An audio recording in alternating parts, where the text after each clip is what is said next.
Hola chicos y chicas, vamos a resolver un ejercicio de estadística. Nos dicen que en una clase de 30 alumnos y alumnas la profesora de matemáticas acaba de leer las notas de la primera evaluación y son estas que aparecen en pantalla. Nuestro trabajo va a consistir en diseñar una tabla que nos permita presentar los datos de forma ordenada. Como estamos hablando de datos de carácter cuantitativo y además discreto, es fácil ordenarlos de menor a mayor.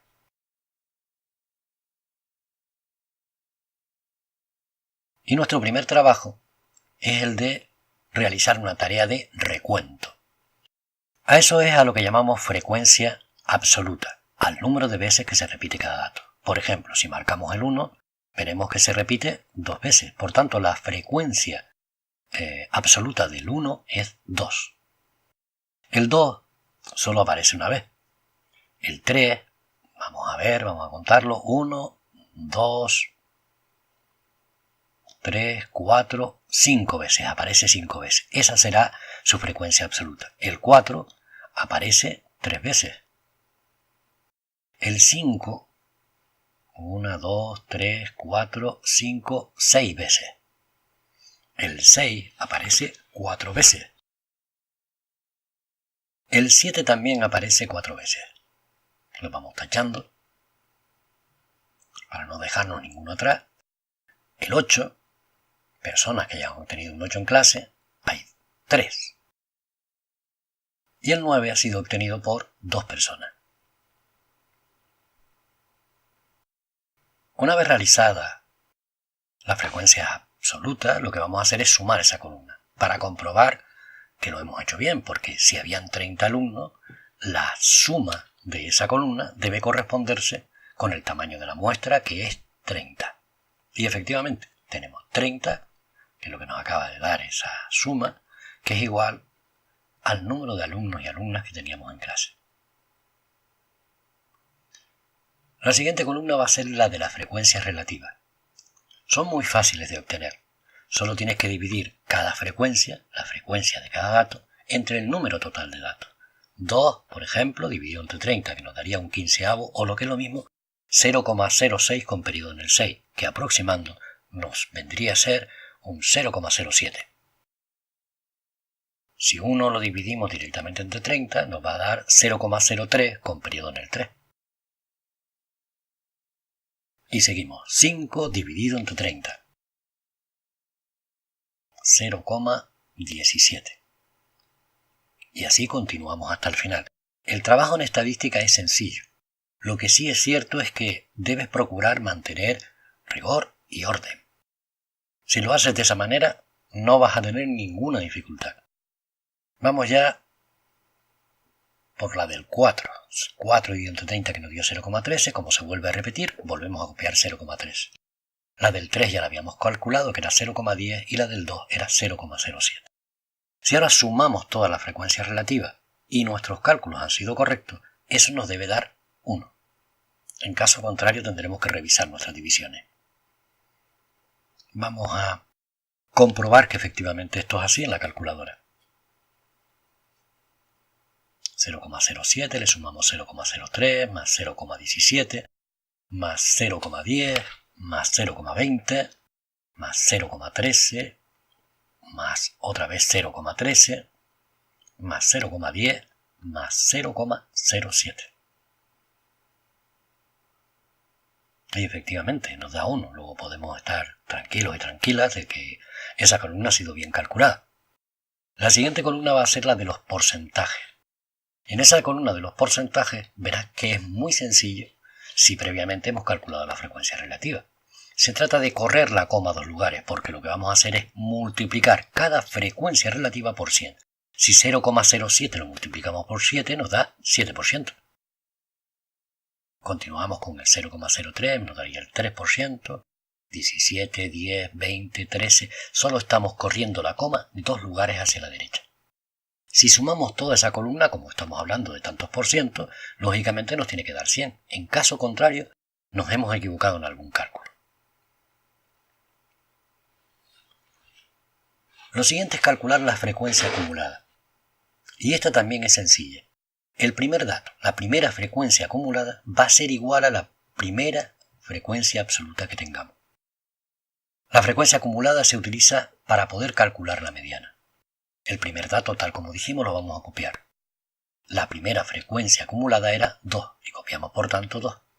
El resto de frecuencias acumuladas se obtienen sin más que sumar cada frecuencia acumulada anterior con la siguiente frecuencia absoluta. 2 más 1 que nos daría 3, por ejemplo. La siguiente sería 3 más 5 que sería 8 y así hasta el final. 8 más 3 que serían 11. 11 más 6 que son 17. 17 más 4 que son 21. 21 más 4 que son 25. 25 más 3 que son 28. Y la última frecuencia acumulada debe coincidir con el número total de alumnos y alumnas que teníamos en esta clase, es decir, con el tamaño de la muestra. Por tanto, nos dio 30. Y si nos dio 30 es que ha sido correcto nuestro desarrollo.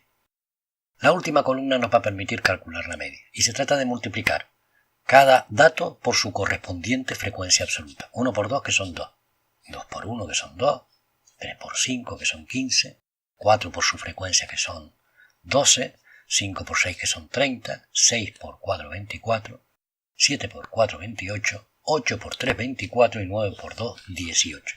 Si sumamos toda esa columna, vamos a ver qué nos da.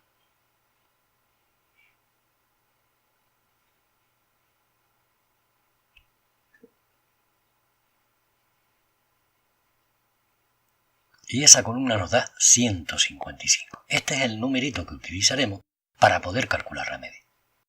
Porque ahora de lo que se trata, una vez diseñada nuestra tabla y completando todos los datos que necesitábamos, es calcular las medidas de centralización, que son aquellas que nos va a permitir representar a toda la muestra. La moda, por ejemplo, es aquel valor que más se repite. Es un concepto bastante intuitivo. Nosotros vamos a buscar la frecuencia absoluta mayor.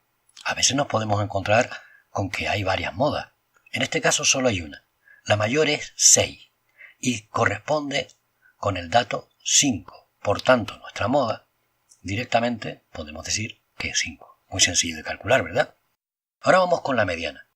Para la mediana lo que vamos a hacer es calcular cuánto vale la mitad de nuestra distribución, de nuestra muestra. 30 dividido entre 2 que sería 15. Y una vez obtenido este valor, 15, vamos a buscar la primera frecuencia acumulada que sea igual o mayor que 15.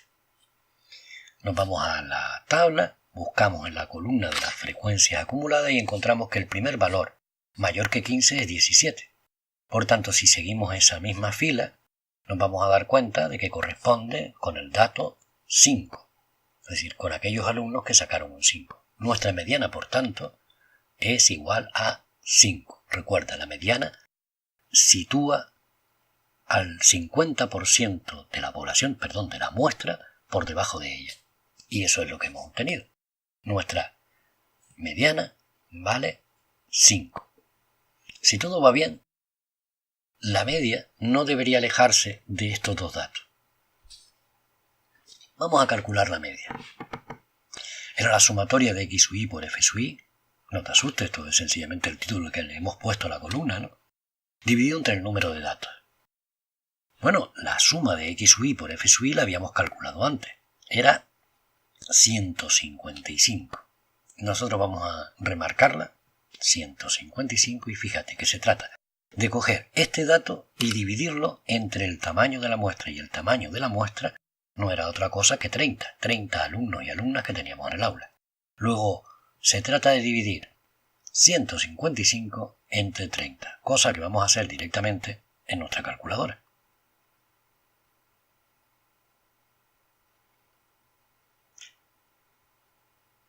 ...155 dividido entre 30... nos da directamente 5,17 si lo aproximamos a dos cifras decimales. Por tanto, ya tenemos nuestras medidas de centralización. La moda, que vale 5, la mediana, que también vale 5, y la media, que obtuvimos, que es 5,17. Las medidas de centralización se utilizan precisamente para poder representar al conjunto de datos que tenemos. Podríamos decir, por tanto, que la mayor parte de los alumnos se sitúan en torno al 5, lo cual está muy bien. Vamos a ver si nosotros conseguimos lo mismo, o si es posible escalar por encima del 5. Hasta luego.